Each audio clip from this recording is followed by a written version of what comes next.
Nats Chat is brought to you by Walters. Walk on over to Walters this Saturday night to watch the big fight, Jake Paul versus Hasim Rahman Jr. Register to receive one free Mike's Hard Lemonade.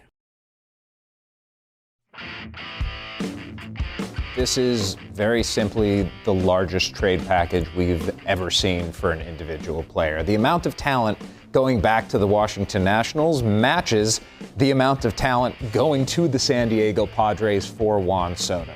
They're getting Mackenzie Gore, a left-hander. They're getting Robert Hassel, an outfielder, C.J. Abrams, a shortstop, Harlan Susana, a right-handed pitcher, 18 years old, throws 100 miles per hour. James Wood, second-round pick last year. Fantastic talent, 6'7", 240 pounds, the biggest power perhaps in the minor leagues. You know, in 2019, we had a slogan, bumpy roads lead to beautiful places. You know, we're in a bumpy road right now. And we believe that coming out of this thing, it'll be a beautiful place. What he meant to us as a national family, for the city, for the fans, we should cherish that. Edwards ready, third base side of the slab. He delivers, swinging a ground ball toward the middle off the mound, fielded by Garcia, right to the bag at second. He steps on second base, and a curly W is in the books. The Nationals take the middle game of this three-game series with the Mets. And welcome to Nats Chat for Wednesday, August 3rd, 2022. And now begins the rest of our lives. Along with MASNsports.com Nationals insider Mark Zuckerman, who is at Nationals Park. I'm Al Galdi, host of the Al Galdi podcast. Well, I guess we could say this. Who needs Juan Soto and Josh Bell when you have Joey Meneses and Corey Abbott? The Nats on Tuesday night authored one of the more improbable wins in at least recent franchise history, if not franchise history, period. A 5-1 win over the National League East leading New York Mets at Nationals Park as Corey Abbott outdueled Jacob deGrom, and a makeshift Nats lineup smashed 3 home runs. All of that was nice. All of that was fun. But all of that came at the end of a truly monumental day in Nats history. Juan Soto is gone. He has been traded. An 8-player mega deal with the San Diego Padres. Soto and Josh Bell to the Padres for 5 prospects and Luke Voigt. August 2nd, 2022, MLB trade deadline day 2022. This was a day that we on this podcast had been targeting for months. The Nats incredibly only ended up making 1 trade on the day. That's a story in and of itself. But no doubt, Mark, that day, August 2nd, 2022, goes down as an all-timer in Nats history. Well, and it makes me think back, Al, to July 30th and 31st of 2021, which at the time, I think we and pretty much any Nationals fan following the team would have thought, well, that's the craziest and most depressing trade deadline we'll ever see, right? You just traded away Max Scherzer and Trey Turner and 6 other guys, completely dismantling the franchise. Well, all right, that was awful, but at least we never have to go through that again. And the fact that 1 year later, they would do something even bigger and more devastating in a lot of ways than that was, it's shocking. It's not shocking in that we had 2 weeks to mentally prepare for the possibility. And I think we've talked all along that we knew there was a distinct chance this was going to happen. And I think I'd said if there's one team that you could see going all in and being crazy enough to give up every prospect they have, it's probably the Padres. And sure enough, that's who it was. But it's still, stop for a moment and think about it. They just traded Juan Soto.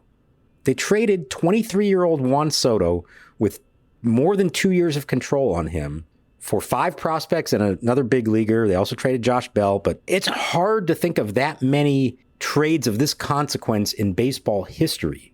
And that's not a second guess, that's a first guess, because there are guys who are traded and you look back years later and say, oh, what a disaster that turned out to be, or look at what that player turned into. I mean, this is one where you know on the day that it happened, this is an all-time player, and they just traded him away at age 23.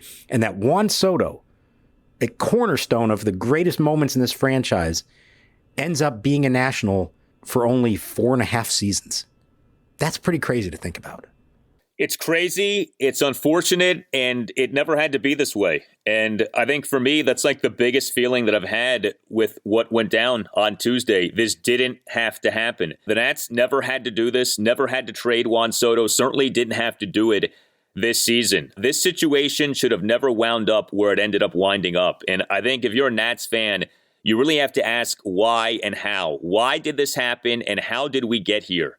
This is really nuts when you think about it. This was not even a topic as of, a month ago. The Nats trading Juan Soto this season. It wasn't that long ago that Mike Rizzo went on the radio and said that the Nats would not be trading Juan Soto. On June 1st, Mike Rizzo was on the Sports Junkies on 106.7 The Fan and said, quote, "We are not trading Juan Soto. We made it clear to his agent and to the player. I understand these journalists have to, they've got to fill a blank sheet of paper every day. It's a good thing to get some attention on a story. But we have every intention of building this team around Juan Soto." End quote. What happened with that? Because by July 16th, we had the reports of Soto having turned down the $440 million offer. The Nats were open to trading him, and we were off and running. And from July 16th to August 2nd, everything happened. Everything unfolded. What happened? Why did this happen? I think there's a lot here we don't know. I think there's a lot that's going to come out eventually about what was going on behind the scenes. There's a lot here that doesn't add up. It's very strange. It's bizarre in some ways. Put aside whether you think the Nats should or should not have traded Soto. That's different. How and why did this happen? I know I can't get away from that as I think about what the Nats did on Tuesday. Yeah, I think that's fair. And it is when you step back and consider how did we get to this point, it's pretty striking to consider all that. And how did we get here? I guess we got here because the Nationals made multiple attempts to try to get him to sign a long-term extension right now, including an offer that in totality would have been the largest in baseball history, but as we know on a year-to-year basis was not. And when he turned it down, which I think we all can say we understand why he did turn it down, somebody in the know, we still don't know officially who, decided to make that information become public. And it set off a feeding frenzy around the baseball world for 16 days, to the extent that maybe that is what prompted it all to happen. I think the great unknown here, I don't know if we'll ever know the answer to this, if the report never gets out, if somebody doesn't leak the fact that he turned down the contract offer and that Rizzo was at least exploring the possibility of trading him, would the trade have ever happened? Did it only happen because the rest of the baseball world knew about it, hyping up this all up, creating this frenzy to the point that the Padres put together a package that Mike Rizzo felt he could not turn down? I don't know. I don't know the answer to that. Maybe we will know eventually. But he did stress, and take it for what it's worth, he said this was not ownership driven, in that it wasn't like ownership said you must trade Juan Soto. It was, we came to the realization we don't think we're ever going to be able to re-sign him. And given that, it's my job as GM to now see how much I could get for him. And if I get enough, then I'm going to make the trade. And he insists that if he didn't get the package that he got, he would not have made the trade and Juan Soto would still be here today. I don't know how 2.5 years out from Juan Soto's free agency, you could be so sure that there's no chance you'll ever be able to re-sign him. I just don't know how you could know that, especially when you don't know who the next owner of the team is going to be, unless Mike knows things that we don't know. And I guess maybe that's a possibility here. But how can you be so certain that there's no chance you can ever re-sign him? It feels like the Nats tapped out on this. It feels like they just said, oh, golly gee, we can't make this happen, so we need to get out of this. It feels like the Nats were looking for a reason to trade Juan Soto, that they didn't really ever want to give him the contract that it would take to keep him. And again, there may well be merit to that, as we've discussed, right? These mega money contracts so rarely work out, but Juan Soto is someone for whom you could argue the exception should be made. But, you think about this. If, in fact, the last offer was that much publicized offer, 15 years, $440 million, works out to the AAV of $29.33 million. As we have said, it was a below market value offer, even though, yes, $440 million is a ton of money. If that was your final offer, what was a below market value offer, then you didn't really try to extend him. You made him an offer. We've talked about the Godfather offer, the offer you can't refuse. That offer to me was a Godmother offer. That's an offer that you know that the person is going to refuse. You put it out there so that it sounds like you tried, but in essence, you really weren't trying because you knew that he would say no. Soto predictably said no, and then right away they're like, we got to trade him. Let's leak this, and then let's trade him. That's how it feels. It feels like the Nats, whether it was the Lerners or Mike Rizzo or both, or maybe the prospective buyer of the Nats, the next owner, we don't know. Someone said, let's not do this. Let's make it so that it looks like we have to trade him, and then we trade him, and then we don't have to deal with this moving forward. That's how it feels. It feels like the Nats forced this because, again, this didn't have to happen. Right. And my feeling all along, and, you can say, oh, well, this is their final offer or not. I felt like there would still be plenty of opportunity to up that offer. Didn't have to happen before the trade deadline. I thought later in the year, maybe come the offseason, again, when there's a new owner in place, make another run at it and see if there is a number you can get to that works for them. But I'll just say this. Mike Rizzo has dealt with Scott Boras enough over the years in high-profile cases, I think, to have a sense of what's possible and what isn't. And in his mind, he must have legitimately felt like this isn't going to happen, or at least it's not going to happen for such a long time that by the time it finally comes that we have a chance at doing it, if we can't get it done and we decide to trade him, we're not going to get anything in return for him. But still, I think like we discussed the other night, there were a whole lot of reasons if you're going to put together the pros and cons of trading Juan Soto, there were a whole lot of reasons in the cons for just waiting, even if it's just for a few months. And I am surprised they didn't do that. And I guess what Mike Rizzo would say, and take him at his word for it if you want, is that this offer that they got just now from the Padres was better than anything they would have ever gotten at any other point or from any other team. And given the overall state of this organization, he felt like that was their best path towards being a winning team again sooner than it would have been if he waited this out and still tried to do it with Juan Soto on the roster. I mean, let's acknowledge the team with Juan Soto on the roster has been terrible. Now, there's a whole lot of reasons why that's the case. It has nothing to do with Juan Soto. But if you're saying, are we going to keep doing the same thing and still being that same club with Juan Soto? Or are we going to make a move that we think may actually pull us out of this giant hole we've dug for ourselves and maybe do it sooner than we would have otherwise? I guess so. But boy, it's going to be a long time till we know the answer to that question. It is. And there's no doubt that one player, even an elite player in baseball, can only mean so much. Ask the Angels. They have two elite players in Mike Trout and Shohei Ohtani and can't have a winning season to save their lives. But it's not an either or situation, obviously, right? Like you can have the great player and also be good because you can do a good job of drafting and developing and have other good players. And, that the Nats have Juan Soto, that of course isn't the reason that they're bad. The Nats are bad because they don't have players beyond Juan Soto who are good enough to help Juan Soto and this team win.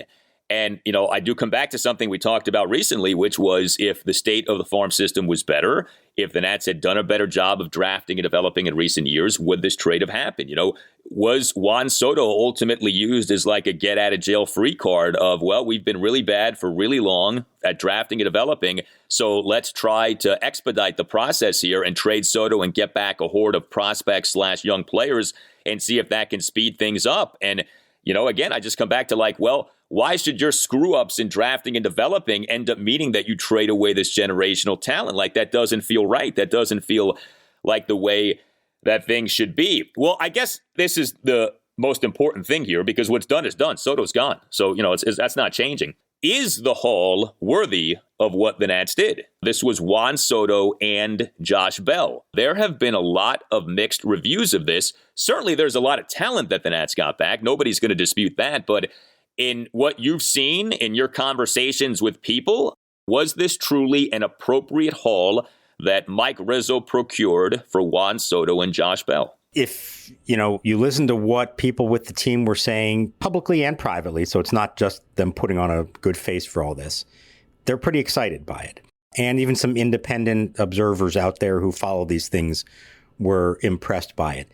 For what this is worth, take it for whatever you want. Fangraphs, which does prospect rankings, says that at the start of the day, the Nationals had the 24th ranked farm system in baseball. And after these trades, they moved up to 8th. And if you were to include Mackenzie Gore, who doesn't officially count as a prospect anymore because he's been in the big leagues enough, it says they would move him up to 5th.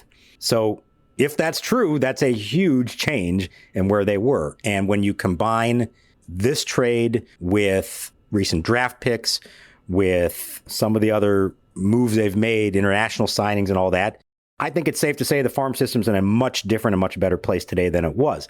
Now, the problem is that doesn't guarantee anything. There is not a single sure thing in all this. There's some very hyped up, impressive. These are like guys who were in the top 10 among MLB prospects at various points in the last few years. Several of them were that case. And in the Padres case, you're talking about two guys who were their top prospects previously in Mackenzie Gore and CJ Abrams, and then two guys who were currently rated their number 1 and number 3 prospects, Robert Hassel III and James Wood, and then a flyer on an 18-year-old pitcher named Harlan Susana, who Mike Rizzo was claiming was the linchpin to it all because that's who they think they got by adding Josh Bell to the equation, and they feel like this kid has the best arm and the highest ceiling of them all. He's just so young that you don't really know, what it's going to turn into. But here's the thing. Maybe 1 or 2 of them or 3 of them turn into something big, but maybe they don't. We already know Juan Soto is something big. That's not going to change. He already is a superstar.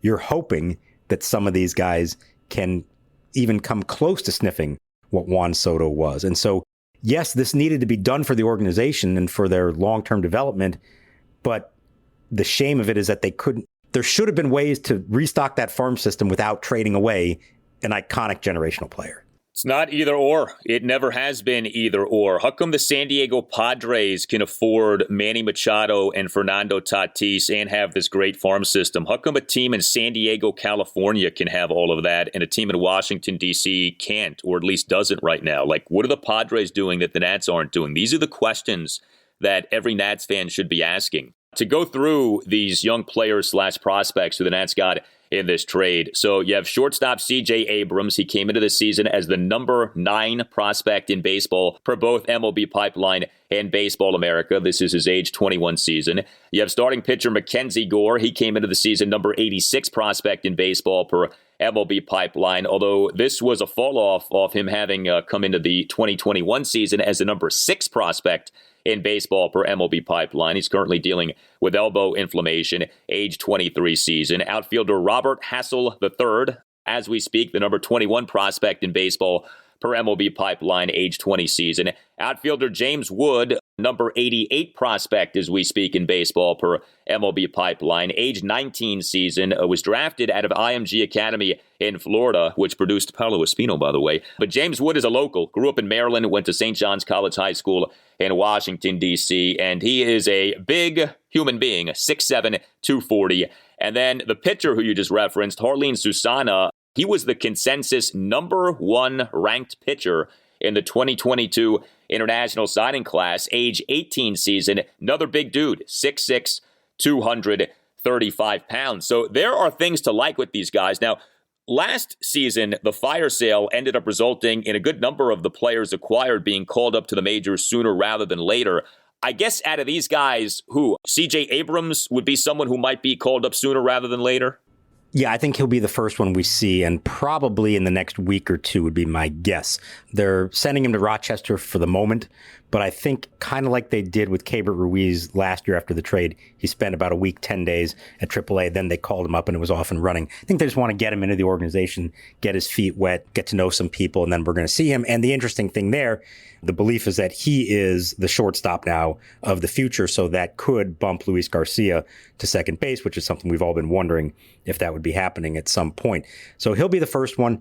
Mackenzie Gore is somebody who's been in the big leagues all this year, and so you would think that we would be seeing him.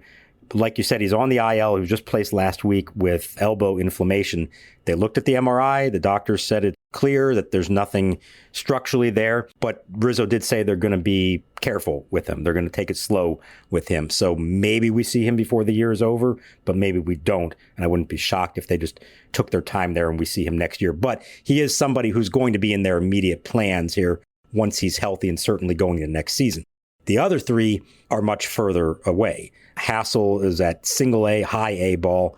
James Wood is at low A ball, and Harlan Susana is in rookie ball. So that's going to be a while, and that's why really it's going to be years until we know how this all works out and whether it was the right move or not. Now, the trade-off there is you can get more guys who are big league ready, but they may not be ultimately as highly touted or as big name or, ultimately have as high a ceiling as anyone else. In this case, they're feeling good. It's almost like some extra draft picks when you're talking about 18, 19, 20-year-olds. And that's what they're going to wait and see now.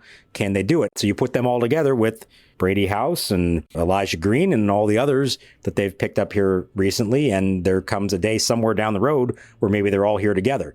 But that day isn't coming for a while. And I think that's the hardest part of this. Yeah, no doubt. But it is kind of exciting. Can we say the word exciting right now? I don't know. But you have now a decent number of position playing prospects for the Nats, late teens, early 20s. If this all times out, they could all be coming up to the majors more or less at the same time. You just mentioned Brady House, Elijah Green, Christian Vaquero, and you look at, C.J. Abrams will be up sooner rather than later, but Robert Hassel III, James Wood, like right there are 5 guys who in a few years could all be blossoming more or less at the same time. So, that could be a pretty cool thing. That next generation of winning Nats teams could have a really nice core to get excited about. But of course, we are years away.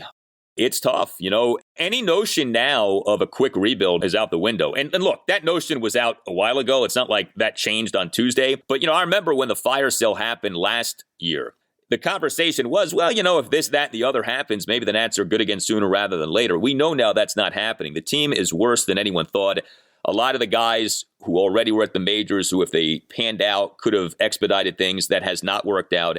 And now you're really depending on a good number of guys, late teens, early 20s. And so this probably is going to be a thing of, you're targeting 2024, 2025 maybe? I mean, who knows in terms of like that realistic year when you can finally start to have success again at the major league level.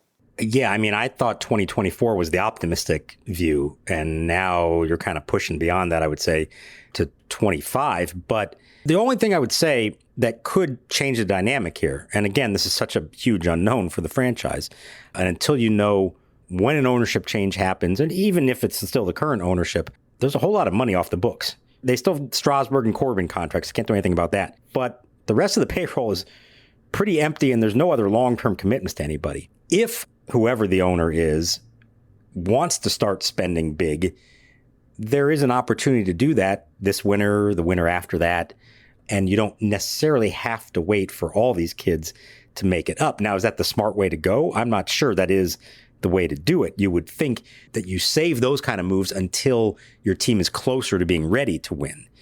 But remember, many years ago, they signed Jason Worth to a huge contract, which by today's standards wouldn't look so huge anymore. They signed him after the 2010 season, and that was a team that had just lost 93 games and still had a little ways to go. So maybe there is something like that in the relatively near future that helps expedite the process. But if you're just talking about building this from within, outside of a handful of younger guys who were either already here, like Luis Garcia, Keibert Ruiz, Josiah Gray, and then a few others who are close, Cole Henry, and obviously Cade Cavalli, there really isn't anybody else who we're probably talking about prior to 2024, or really more realistically 2025. Yeah, so the Nats now have 4 top 100 prospects per MLB pipeline. Who is and isn't technically a prospect can be kind of confusing, so this is a bit misleading, but the Nats have 4 top 100 prospects per MLB pipeline. Robert Hassel III, number 21, Cade Cavalli, number 44, Brady House, number 49, James Wood, number 88. Cavalli, by the way, pitched on Tuesday night, made a start for AAA Rochester, 2 runs in 4 innings, 4 strikeouts, 1 walk, gave up 5 hits, a double, and 4 singles, issued 2 hit-by pitches, and a wild pitch. Are you a law firm partner looking for a better situation for your practice and a blockbuster contract worthy of Keibert Ruiz?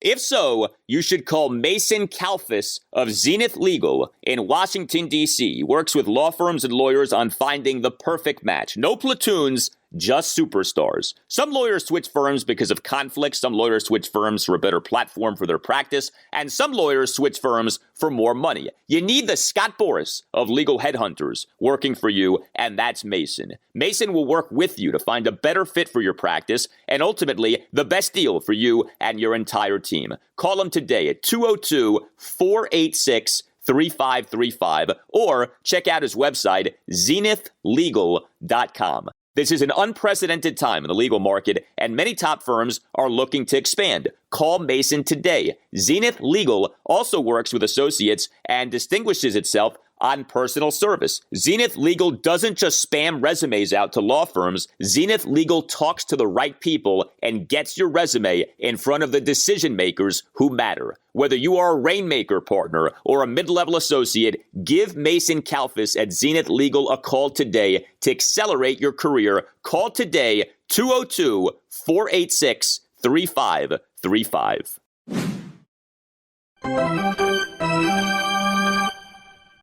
The 2-2. Swing a high drive, right field deep.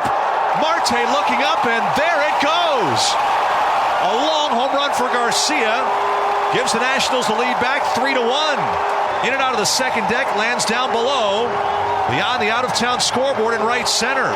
I don't know how big of a deal this is because I don't know what realistically you would have gotten back for these people. But boy, it really is something that the Nats ended up only making 2 trades and only ended up trading away 3 players. For all of the conversations that we had about who could be gone, the Nats only ended up trading Juan Soto, Josh Bell, and Ehire Adrianza. How funny does that end up being? And on Tuesday, the Nats only made the 1 trade, the Soto Bell trade with the Padres.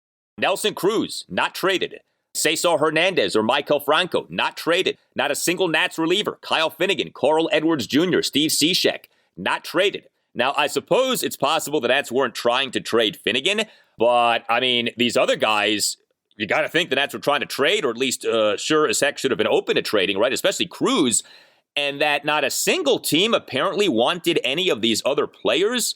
Boy, is that an indictment of these guys. Have you heard what happened as to why the Nats didn't make any other trades beyond these 2 trades? So what I did hear at the end of the night was when it came to the relievers, it was not for lack of interest from other teams. And I don't know what extent the interest was, but there were calls placed in asking about their various relievers. And certainly in a lot of these cases, the feeling was, hey, you know what? We have these guys under control for a while longer. Specifically Finnegan. And remember, Carl Edwards Jr., we kind of forgot about this fact. They actually have another year of control of him. He's arbitration eligible.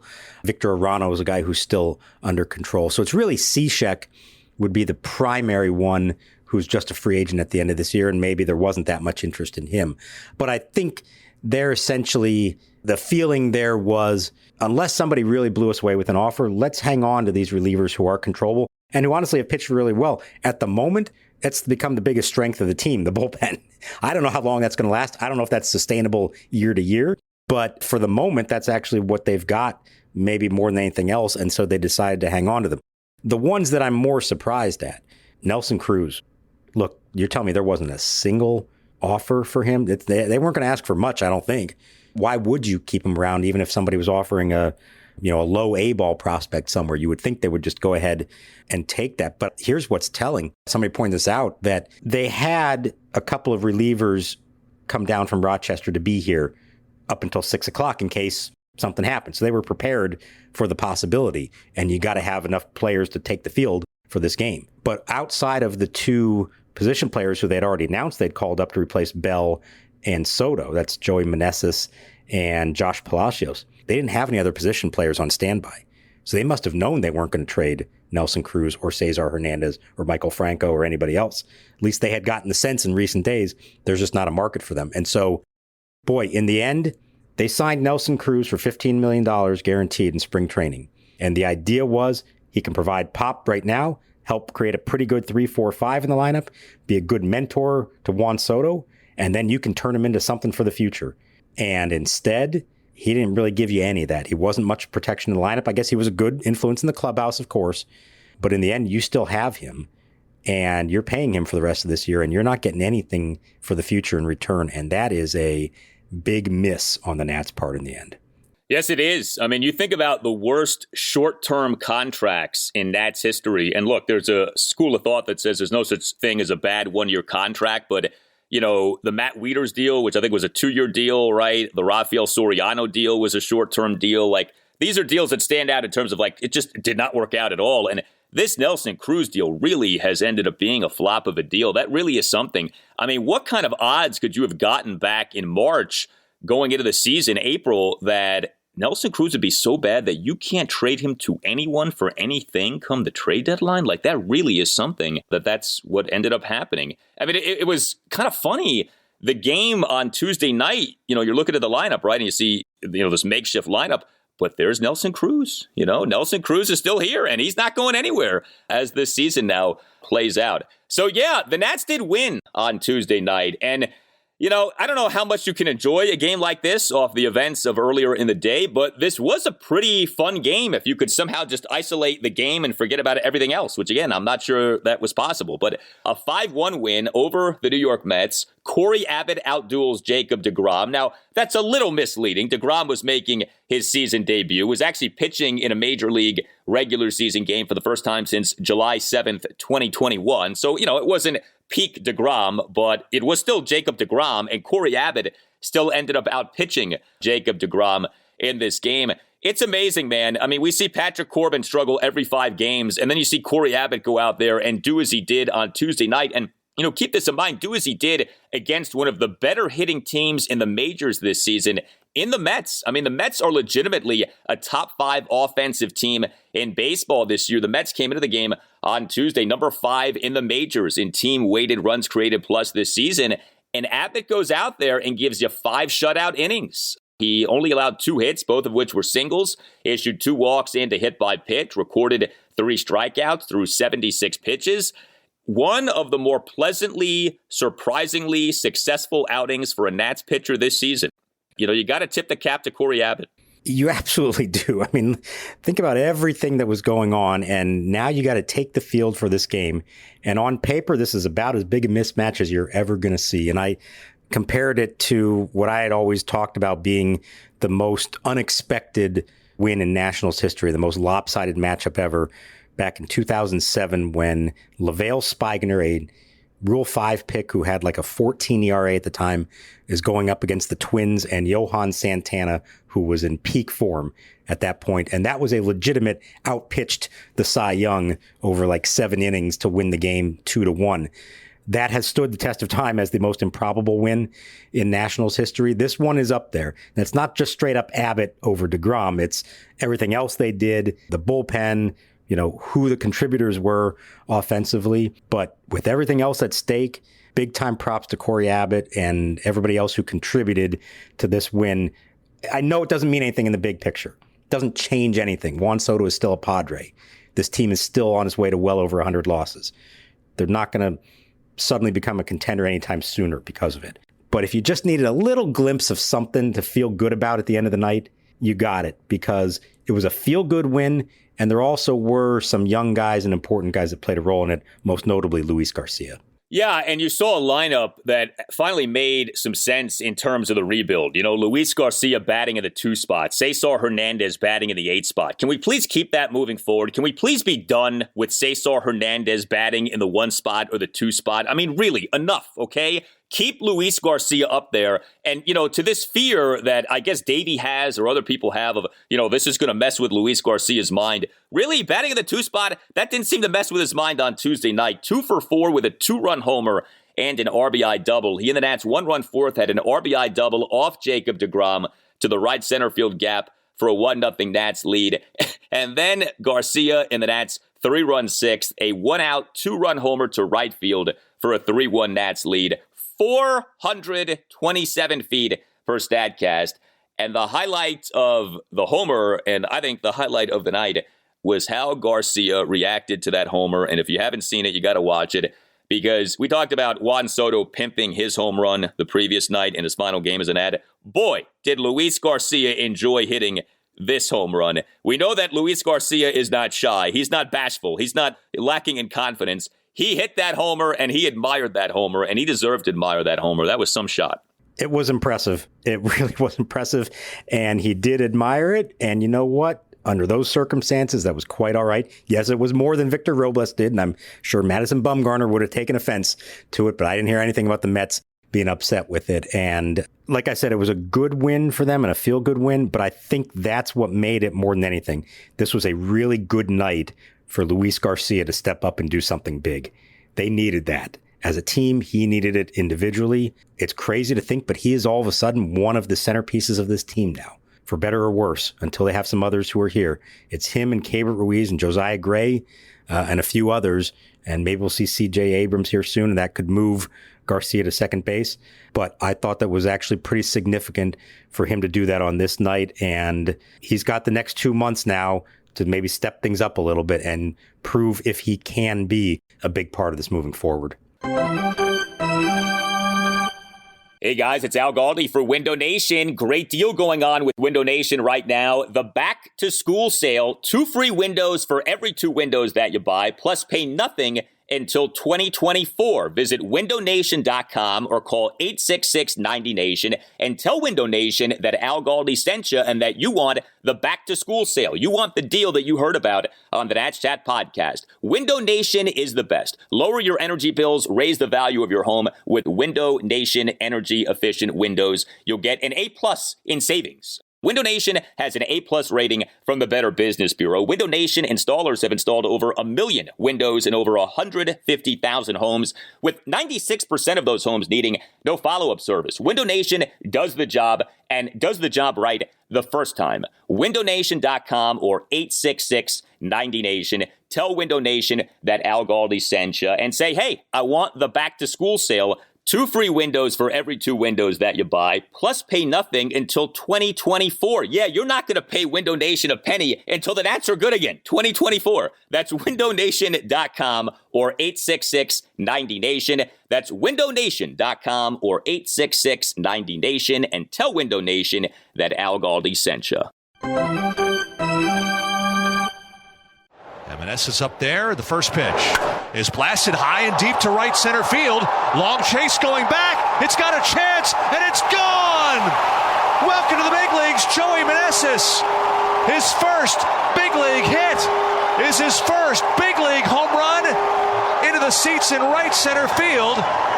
The Nats lineup on Tuesday night, 1 through 9, Robles, Garcia, Yadiel Hernandez, Cruz, Ruiz, Meneses, Palacios, Cesar Hernandez, and Maikel Franco. Not exactly the 2070 Yankees, and yet the Nats hit 3 home runs on Tuesday night. I mean, how about that? The lineup for so much of this season has been so bad in terms of power.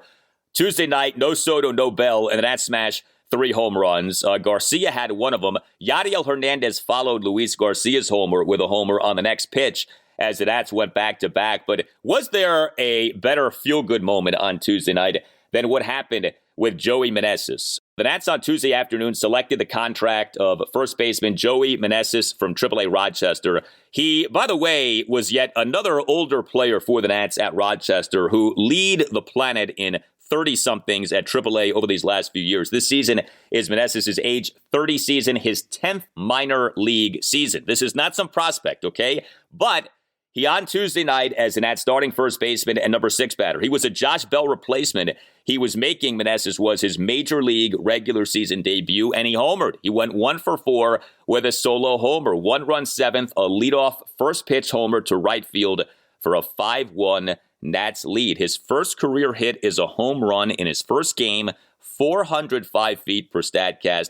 That was a pretty neat moment. It was a really cool moment for a guy who's had a good season at AAA. Now you say, hey, he's a 30-year-old at AAA. He probably doesn't have a big future here. And honestly, he may not be up here much longer because we haven't talked about this. Luke Voigt is the other player they got in the trade, the actual guy with big league experience.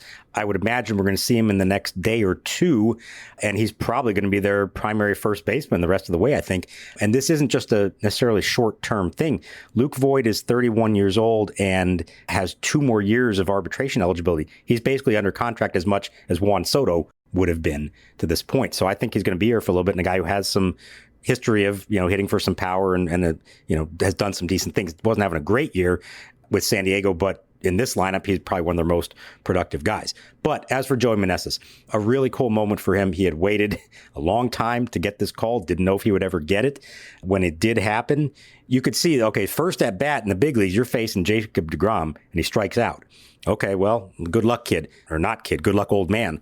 Comes back the next time, makes some decent contact, drives the ball to right field for an out. Now he comes back in the 7th, and he's facing a reliever, and it was opposite field power. over the fence. The crowd went nuts. He really enjoyed it around the bases. And he said he couldn't even really process what this all meant. He just knew, enjoy this, savor it for everything that it's worth. It's funny. These are all new guys to us, but a lot of those guys in that clubhouse now, they really know each other well. They've all been together in Rochester for a decent part of the season. And the line of the night came from Corey Abbott afterwards. He said their motto among themselves has been, don't let the Red Wings get hot. So the Rochester Red Wings are now in the big leagues, and they got hot on this night and beat the New York Mets. So maybe that'll help sustain this and keep them going. That's cool. I mean, good for them. You know, this is the classic thing in sports. You know, David Goliath, backs against the wall. Nobody gives you any kind of a chance. And so basically, at this point, moving forward, anything that you do well is going to be a pleasant surprise and is going to be well received. So good for those guys. Yeah, Luke Voigt can hit OPS plus of 125 since the start of the 2020 season with the Nats bullpen on Tuesday night. So 4 Nats relievers combined to allow 1 run in 4 innings. We had another incredible escape act by Kyle Finnegan. This is something what he's doing here. 1 2/3 perfect innings. Came into the game top of the 7th. Runners on 2nd and 3rd. 1 out. Nats up 4-1. Finnegan incredibly gets Brandon Nimmo to line to shortstop Luis Garcia for an unassisted double play to end the Mets thread. And then Finnegan tossed a perfect top of the 8th. He faced 4 batters in the game. He got 5 outs. And the 4 batters who he faced were the Mets numbers 1 through 4 batters. Brandon Nimmo, Starling Marte, Francisco Lindor, and Pete Alonso. So another instance of Kyle Finnegan in a high leverage spot facing the opposition's best hitters coming through. And he has some juju working right now where he gets out of these jams in 1 or 2 or 3 or 4 pitches. That's pretty amazing. It is. And it's like, is there a reason for this? Like, is he actually doing something to make this possible? Or is this just a great stroke of luck that he's on to get these double plays? I mean, it was a line drive. This wasn't a, traditional 6-4-3. It was a line drive to shortstop. Garcia catches it. The runner was way off the base. He steps on it, gets out of it. I'll tell you what, he ends up then pitching the 8th like he's done in some of these multi-inning appearances and just cruises through that one. And now he's through the 8th on 12 pitches. And I'm thinking to myself, would you bring him back for the 9th, actually? And the answer was no, they wouldn't. It was Carl Edwards to finish it out in the 9th. But we talked all week long about Finnegan and what do you do with him? Obviously, they chose not to trade him, at least not at this point. They may have something here, and that's okay. It's not a mistake to not trade him. You just have to hope that he can continue to develop into being this guy that he looks like he could be. He's going to get plenty of opportunities. Now he is really the closer, although I also love what Davey Martinez did here. It's a 5-1 game, but it's the 7th inning. It's the meat of their lineup that's coming up, and he says, I'm putting my best guy in right now. So props to Davey for doing that, and I think you're going to see more of that from him, and good for Kyle Finnegan, who is going to be a national for a while longer, at least. Yeah, and maybe you can get even more for him next year, I mean, maybe by this time next year, Kyle Finnegan is viewed as one of the elite relievers in the National League. Who knows? Well, the rest of our lives now begins, and we shall see where it takes us. We are in this together, though. We're not going anywhere. Juan Soto may be gone, and we are not. You're stuck with us. You tell us what you think. Hit us up. You can tweet us at Nats_chat. You can email the podcast, natschatpodcast@gmail.com. Before we go, Al, I have to share something that happened while we were taping. The greatest of all time, Vin Scully, passed away. And so on a day that had been so improbable, the impossible has happened. Vin Scully is gone. Greatest broadcaster of all time, right? Nobody comes close. No, that's very sad. I did not know that until you just said that. That's a real bummer. Yeah. Incredible voice, incredible ability to not just call a game, but tell stories during a game. And those iconic calls that he has, you and I grew up in the 80s, early 90s, and Vin Scully calling big games in those days and his calls. I mean, I think about his call of Game 6 of the 1986 World Series, and when he calls the Bill Buckner play, and when he has called, the Kirk Gibson home run against the A's in '88. I mean, just tremendous. That's really sad. Rest in peace. 94 years old and worked up until just a few years ago. He did 67 seasons as the Dodgers broadcaster and did most of those games solo. And I had the good fortune just to have covered a lot of games that he would be there at Dodger Stadium. And every once in a while, you luck out and the timing is right and you end up on the press elevator with him. And it was like standing with royalty.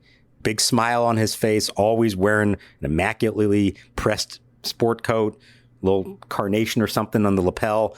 I mean, everybody wanted a piece of him, and he was the kindest, sweetest man, just the best of all time. I don't think anybody has ever done it better than him. Nobody could ever even try to imitate what Vin Scully was. Yeah, he did more than baseball, too. I mean, he was all over the place in terms of what he did and for how long that he did it. You know, he wasn't just like a great baseball play-by-play man. He was a great broadcaster, period. And he had really a surreal run in terms of what he did in broadcasting. So, wow, that's sad news. And, you know, the other thing with him, too, is he has a local tie. He worked at WTOP in Washington, D.C. many, many years ago. So there is a Washington, D.C. tie with Vin Scully. And the other kind of funny thing is, so he joined Twitter a few years ago. And if you ever read his tweets, they read like he broadcasted. Like you can hear his voice when you read his tweets. It's hysterical. The ultimate storyteller, like you said, everything, whether it was written or spoken, it's not just what he said, but how he said it in such a poetic, just profound way, in a way that nobody can ever imitate. Nobody can ever try to do what Vin Scully did for so long. Rest in peace to the great Vin Scully. All Nationals radio highlights on Nats Chat are courtesy of 106.7 The Fan. For Mark Zuckerman, I'm Al Galdi, and we'll talk to you next time on the Nats Chat podcast. So the winning run is at second base with 2 out, 3-2 to Mookie Wilson. Little roller up along first, behind the bag. It gets through Buckner. Here comes Knight, and the Mets win it.